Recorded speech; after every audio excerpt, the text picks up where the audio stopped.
1. The word pedagogy means. Answer B, to lead the child. तो चलिए इसे detail से जानते हैं।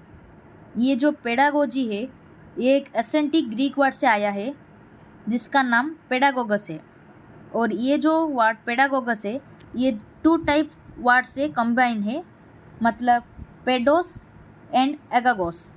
तो पेडोस का मतलब है चाइल्ड एंड एगोगोस का मतलब है लीडर। तो simply pedagogy means to lead the child. यहाँ पर लीड का मतलब लीडर नहीं है, यहाँ पर लीड का मतलब गाइड करना है, और जिस मेथड से हम उसे गाइड करते हैं वो सारे मेथड पेडागोजी में इंक्लूड होता है।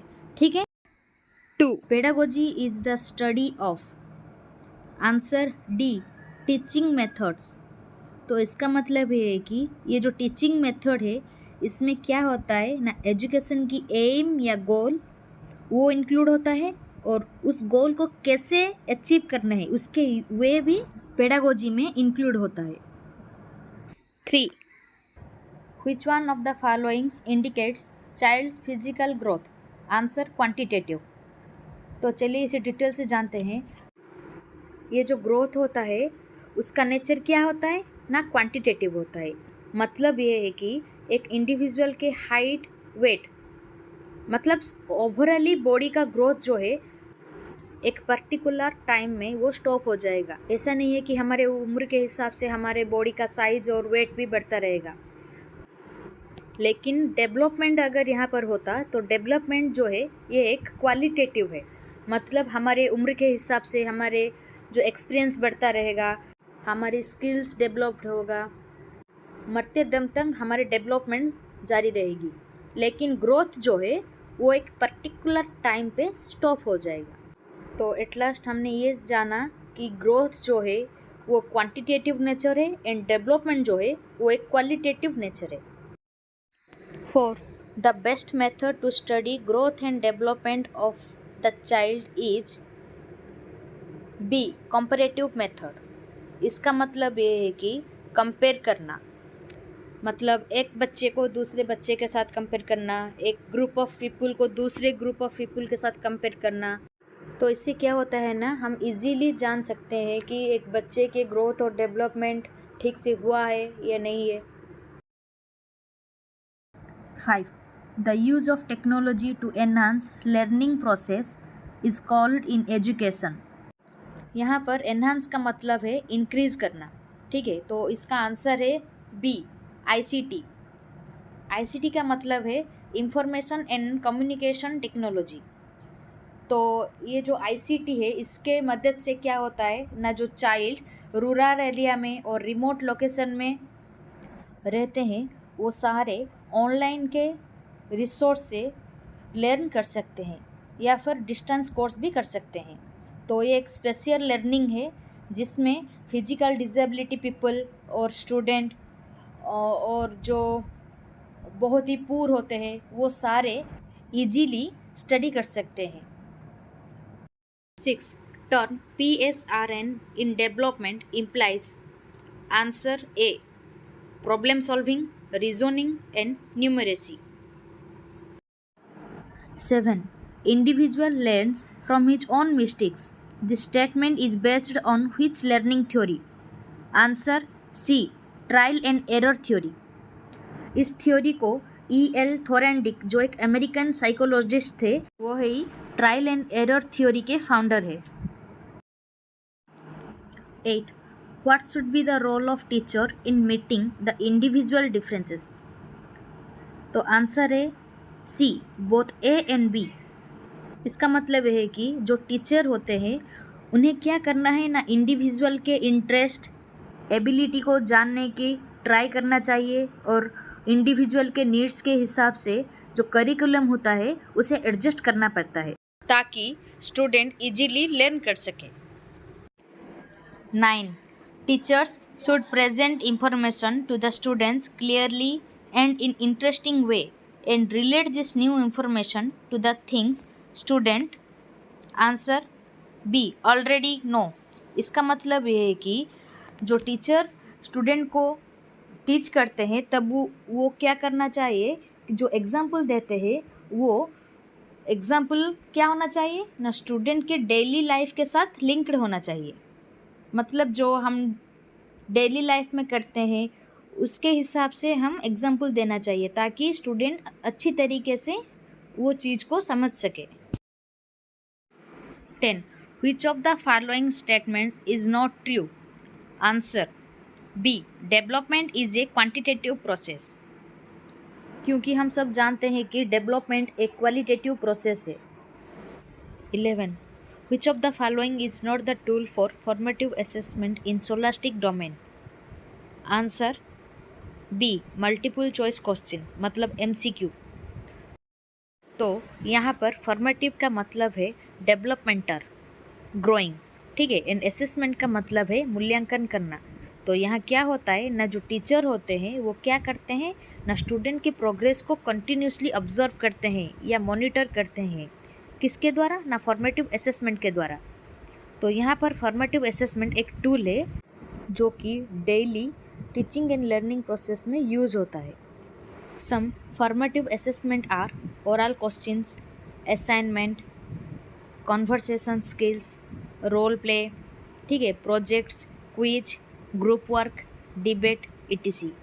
तो ये सारे जो है इसके द्वारा क्या होता है ना, टीचर स्टूडेंट को मॉनिटर करते हैं और उनके प्रोग्रेसेस के बारे में जानते हैं। 12. According to Johann Dewey, school is a dash institution and education is a dash process. Answer A. Social institution and social process। इसका मतलब ये है कि स्कूल और एजुकेशन दोनों ही एक इंडिविजुअल के अधिकार है। मतलब जो कोई भी जिस स्कूल में चाहता है उस स्कूल में पढ़ सकता है और नॉलेज मतलब एजुकेशन को गेन कर सकता है। तो इसीलिए ये दोनों ही सोशल प्रोसेस है। 13. Special education is related to. Answer B. Educational programs for disabled. तो चलिए इसे डिटेल से जानते हैं। तो पहले हम जानेंगे स्पेशल एजुकेशन क्या है। तो स्पेशल एजुकेशन जो है वो चिल्ड्रेन जो कि सोशली, मेंटली या फिर फिजिकली क्या होते हैं ना, अलग होते हैं दूसरे इंडिविजुअल या चिल्ड्रन से, उन्हें स्पेशल एजुकेशन की सख्त ज़रूरत है ताकि वो अपने एजुकेशन को अच्छी तरीके से फुलफिल कर सकें।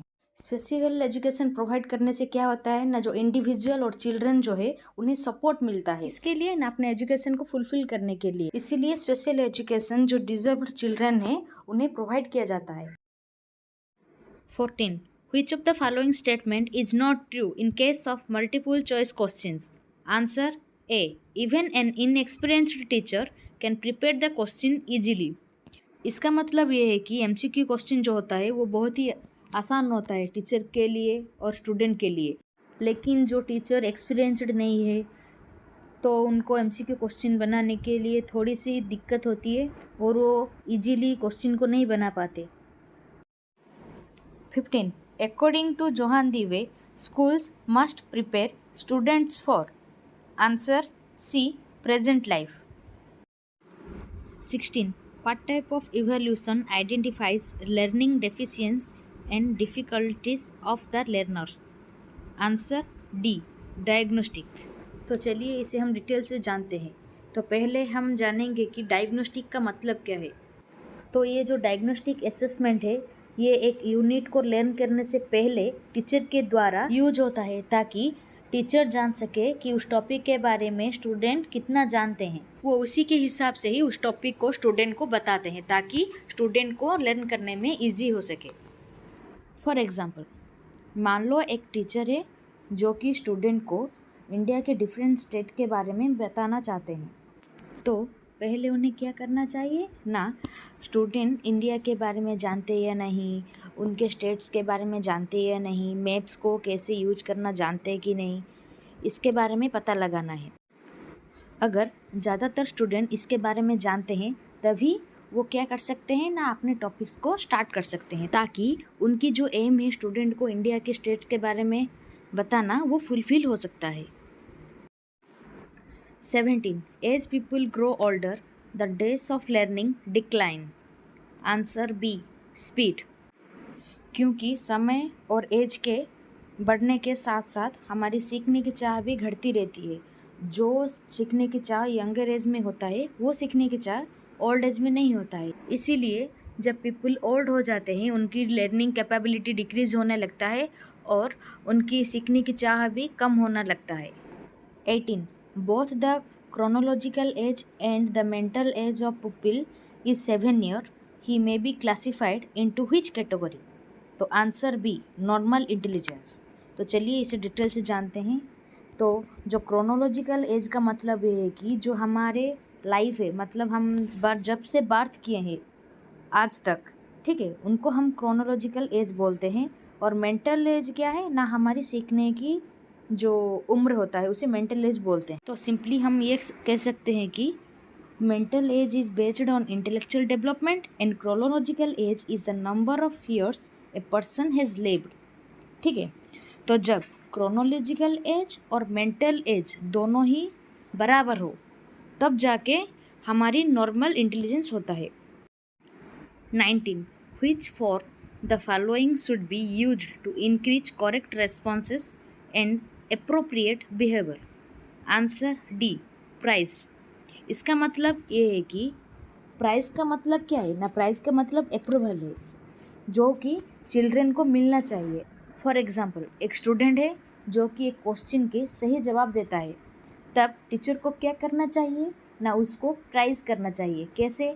गुड, एक्सीलेंट, फेयर, करेक्ट, ऐसे वर्ड बोलने से उनके जो आत्मविश्वास होते हैं किनके ना, स्टूडेंट के, वो बढ़ता है और स्टूडेंट और ज़्यादा इंटरेस्ट लेते हैं सीखने के लिए।